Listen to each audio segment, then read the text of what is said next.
Yun, mga minamahal namin viewers, mga minamahal naming ka-business dyan, mga kabay, kabugbugan, ka-BJ, yan. So, it's Monday today. Maulan na Monday sa ating lahat, mga minamahal kong viewers. Ito, nagpe-prepare tayo ng ating magahan tanghalian na to. Time check tayo, 11 na. So, nagpatalbos ako. Talbos si Bayaw na napakaraming. Ayun siya po, oh. Sariwang-sariwang. Talbos ng kamote. Tapos may saluyot tayo dyan. So, gugulayin natin to mga minamahal kong viewers. Dinengding lang to. Bagoong, saluyot, kamote, talbos, at saka sardinas. Solve na tayo dyan sa ating magiging tanghalian for today's video. So, nagsasaing din tayo. Yan, nagsasaing din tayo. Alright. So, himay-himay natin to. Ano siya? Fresh na fresh, oh. Mga minamahal kong viewers, oh. Fresh. Fresh na fresh. Sarap nito. Manamis-namis to pag naluto. Yun, asikasuhin ko lang to mga minamahal kong viewers. At abang-abang sa mga pangyayari na tong araw na to is Monday. Walang pasok yung mga kids. Si Amaro, hindi ko na pinapasok at walang tigil yung ulan. Nag-chat na lang ako sa GC ng school nila. Ay, ng grade nila. Grade 7. So, kami parang hindi sure na-cancel yata yung meeting para sa work namin. So, stay at home muna tayo. So, mag-iisip tayo kung ano yung magiging gagawin natin dito at magiging content natin. So, luto-luto muna tayo ng mga fresh na gulay. Galing lang dito, tanim sa bakuran, mga minamahal kong viewers. Alright, let's go. Happy Monday po sa atin lahat. Ingat po tayo at medyo may bagyo yata or LPA, low pressure area, at kagabi pa umuulan dito sa Candaba, Pampanga. Buti na lang nakapag-ayos si Bayaw ng mga tulo-tulo kasi nung mga nakaraan itong yan. Tulo-tulo yan mga yan. Medyo luma na din kasi yung bubong ni Bayaw eh. So bumili ako ng ini-spray kaso hindi nagkasya, but meron siyang tape diyan na yung talaga pambubong. So natakpan niya kaya yung tinutulugan ko sila at tinatutulukan. So ngayon okay na. At malamig ngayon, yun, mga minamahal kong viewers. At yun lang muna, at tatapusin ko lang tong aking ginagawa. So yun, mga minamahal kong viewers. Tapos na, ayan na saluyot. Konti lang ang saluyot natin. Medyo butas-butas na yung iba. Ito ang marami. Talbos ng kamote, may natira pa para mamayang hapon. Nilaga naman yan, sausaw lang sa bagoong yan. Talo-talo na yan. Tapos, dahil na kung ano may partner. So, meron din napitas pala si Bayaw sa tanim niya. 3 talong. Yan, sariwa yan. Fresh lahat yan, mga minamahal kong mga viewers. So, set na natin ang pagluto niyan. Ang gagawin ko dyan is papakulo lang ako ng tubig. Pag kumulo yun, lalagyan ko ng bagoong. And then susunod natin ang saluyot. Pag medyo luto na ang saluyot, susunod natin ang talong. And then finally ang talbos ng kamote. So, ano lang yan, hindi naman ganun katagal lutuin. Kasi hindi natin pwedeng i-overcook yan kasi kailangan yung freshness niya pa rin is ating pananatilihin. Kaya katamtaman luto lang or depende kung mahilig kayo sa half cook, ganun yan. Pero ito medyo lulutuin natin to. At ito ay half cook lang. At yan, sige, syempre katamtaman luto lang. Alright. Yan mga business, luto na Ayan ganyan lang yan May sardinas, talbos ng kamote, saluyot, konting talong. Napakasustansya na niyan. Right. Okay na, pwede na to. Kain tayo. So mga business, tapos na tayo magluto, tapos na tayo kumain. May lakad tayo ngayon. Atin tayo na meeting doon sa pinapasukan naming book delivery, DepEd. So yun, si Bayaw magdadrive.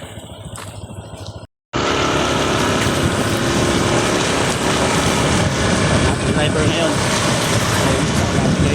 Namalagay sa cellphone mo yaw. Nakakayo.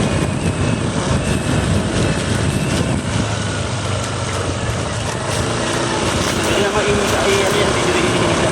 Magandang sa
mga business namin, minamahal ang mga viewers. Waiting lang tayo. Dito na kami sa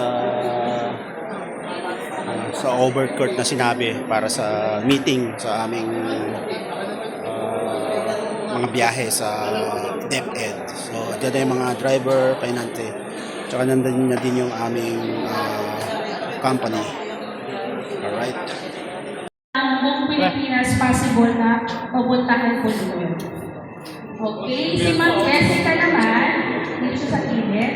Ang hinahawakan ng title ay GMRC, Music and Arts, Science Stream, at saka siya rin po ang nakahawak ng English 10. Bali, dalawa na po ulit yung project natin bago. Values 10 at saka English 10. Then, sumunod naman po si Ma'am Almira. Si Almira po, siya po lahat na nagmo-monitor ng mga biyahe nyo. Siya rin po nag-validate lahat ng araw na pinasok, araw na tinukot. Si Mira po dapat lahat. Bali si Ma'am Mira po dapat makakita lahat ng biyahe nyo. Kasi once na may isang biyahe dyan, hindi makasama. Thank you. Okay, sumunod naman si Ma'am Ann. Si Ma'am Ann po, ang hawak niya ay Filipino 2 Aslab at saka Salindiwa 8. Then, ako naman po, ang hawak ko naman pong title ay Salindiwa 1,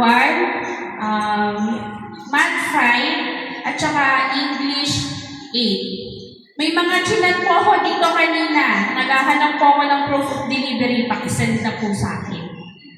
Okay, next. Okay, hindi lang po kami ang makikita nyo sa RTY office. Makikita nyo rin po sila Sir Christian, si Francis po. Sa kanya po manggagaling yung mga transmittal natin. Bukod po kay Sir JR, si Sir Francis din po ang makikita nyo na gumagawa ng transmittal natin. Si Sir JR naman po, siya ang dispatcher natin. Bali, lahat po ng magiging lakad, lahat ng magiging mapping, sa kanya po manggagaling. Then si Sir Mark at saka si Kuya Paul, siya naman po sa maintenance naman po natin. Bali sa warehouse po natin, meron po tayong mga checker. So sila lang po dapat ang pagkakatiwalaan natin ng mga tao sa warehouse. Si Sir Brian po, siya po ay nasa RTY compound. Si Sir Vincent naman po, nasa Santa Lucia. Si Ken at saka si Inuel naman po nasa Bulihan. Then, si Robert at saka si Dave, makikita nyo rin siya sa Bulihan. Si JR po at saka si John Ray, checker po sila, pero sa kayo po kasi sumampa sila sa biyahe. Kaya hindi nyo sila makikita pansamantala sa Bulihan. Okay, hindi lang po kami ang makikita nyo. Meron din po tayong mga regional team leader. So, sa RTY po, hindi lang po Luzon area lang ang pagdideliveran natin. Kundi ano tayo, nationwide. Simula Luzon, Visayas hanggang Mindanao po. Kung makikita niyo po si Sir Mark kayo ka para makilala ko. Si Sir Mark, team leader natin sa Region 7. Bali si Kuya Mark po ang nag-lead sa team natin nung may mga pinadala tayo sa Region 7. Then, si Kuya Gastoni naman po sa Region 8. Sa Caraga naman po, si Kuya Jude. Sa Region 9 naman po, si Kuya Albert. Bali, si Kuya Albert at saka si Kuya Rolly, tandem po sila sa Region 9. Ay, sorry, si Kuya Rolly pala nasa Dumaguete area na pala siya.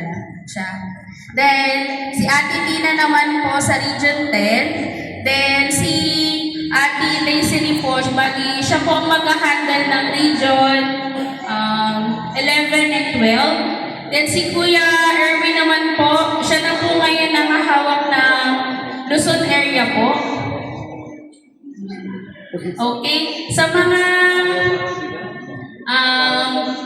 sa lahat ng mga tao sa RTY, hindi mabubuo yun nang wala ang aming boss na si Sir Randy Cruz at saka ang kanyang assistant logistic head si Ma'am Sarina Cruz din po. Okay, bali, ipapakilala ko po sa inyo si Sakel Logistic Services. Bali, si Sakel Logistic Services po, siya po ang head ninyong lahat. Lahat ng magiging transaction, concern, kay Sakel Logistic po dapat isinasabi. Lahat po ng magiging karanasan ninyo sa magiging biyahe, kay Sakel Logistic, lahat i-raise up. Lahat ng mga katanungan kailangan po sa kanila po sasabihin. Hindi po natin pwedeng i-bypass si Sakel Logistic po. Okay? Bali, papakilala ko naman sa inyo. Okay, papasa ka na. Hello po. So, kilala niyo naman po ang ating subcontent owner, Mr. John Michael Muno. Palakpakan po natin siya. Siyempre, ang ating finance coordinator, ako po, si Alice Hernandez. Ang ating accounting staff and coordinator, Miss Roan Arapol. And ating bago pong staff ngayon, si Ma'am Pauline Mateo.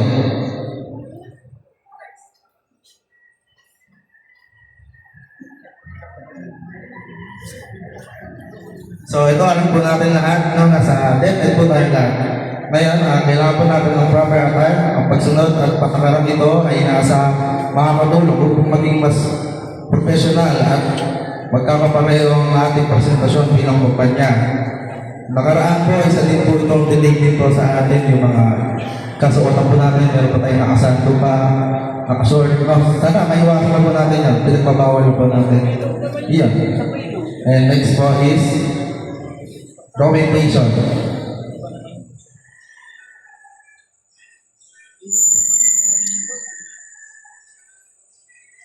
Counter namin sa documents, may foresight, walang pahala. Anong kailangan pag may nakitang foresight sa documents? Anyone? Walang may alam. Anong kailangan? Kailangan ng authorization letter. Ayan po ay pinalalampas po ni DepEd. Pero sa mga, huwag naman din po natin hayaan na dahil lang din doon, mahul po yung sahod natin. Kailangan po natin ng authorization letter once nakakita ng foresight sa documents. Ibig sabihin nun, pumirma siya in behalf of property custodian. Kung wala po si property custodian, maaari na tawag na isulat yung buong pangalan ng pumirma. Huwag na po isulat yung property custodian kung wala naman. Okay? Ito pa, isa pa. Stamp name. Tapos yung pirma ay stamp din. Karamihan dito is nalilito. Merong nakakaligtaan na name na may signature na stamp. Kami pa sa office ang nakakakita. Bakit kaya? Kasi una, hindi na-check ng maayos ang documents. So yun o, mga viewers, pauwi na po kami. Tapos na ang naging meeting. Baka this week or kailan yaw? This week? This week magkakabiyahe na tayo. May mga panibagong title. So, high school na daw. May high school na i-deliver.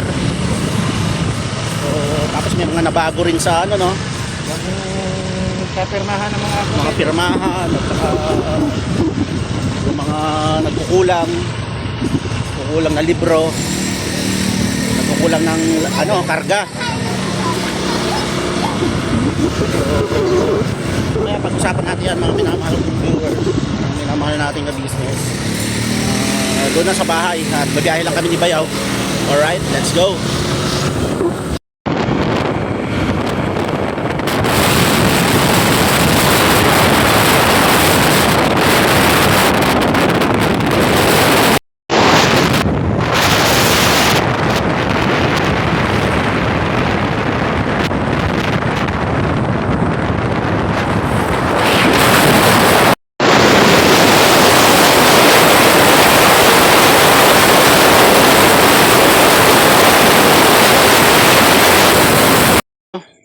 Mga minamahal kong viewers, mga business namin dyan, mga kabay, mga kabugbugan, mga BJ. So, luto-luto tayo, mga minamahal kong viewers. Pakbit tayo, nagpakbit ako. Tapos mamaya, ang partner natin ng ano yan, pritong manok. So yun, nakauwi na kami galing sa aming meeting kanina pa. Ngayon ko lang naisipang dugtungan tong aking vlog kasi nga isip ako ng aking mga linyada. So yun, this week magkakabiyahe na kami at mapapanood nyo sa mga pinagmitingan, mga patungkol sa mga bagong rules and regulation at mga hinaing at may mga driver na nagbigay ng kanilang mga saloobin doon. So panoorin nyo na lang po sa aking vlog yung mga question at saka mga hindi ko na i-vlog eh. Basta meron akong mga 6-minute na vlog patungkol doon sa naging pagmi-meeting namin, mga minamahal kong viewers. At yung iba, yung mga katanungan, yung mga ganon, question and answer na hindi na ako nag-video kasi baka masyadong humaba. So ngayon itutuloy ko na lang to at ako'y nagluluto na, nakasaing na ako. So yung gulay niluluto ko, pakita ko, ibaliktad ko yung camera, mga minamahal kong viewers. So ayan po yung niluluto natin, okra, talong, sitaw, may kalabasa siya. Ayan po, malalagay ko lang yung talong. So ang sasahog po natin dyan is chicharon. Yan, hindi masyadong masabaw, katamtamang lang yung sinabaw ko para mamaya saktong ano lang, diba? Alright, so haluan din natin yan. Ayan yung aking sinaing, haluan din natin yan ng talbos ng kamote para laging masustansya. At ito yung manok, binabad ko sa kalamansi, toyo at saka chili powder. Ang tansahog ng ating gulay is chicharon. So yan, lulutuin ko lang yung talong at balikan ko kayo, mga minamahal kong viewers. Yan mga minamahal kong viewers, paluto na sarap. Yan, sinahog natin yung chicharon para medyo maglalasa siyang pork. Ay sorry, ang layo. Yan Imas dati sida. Yan, higop, tikman. Oy, kalame. So susunod natin magprito tayo ng chicken.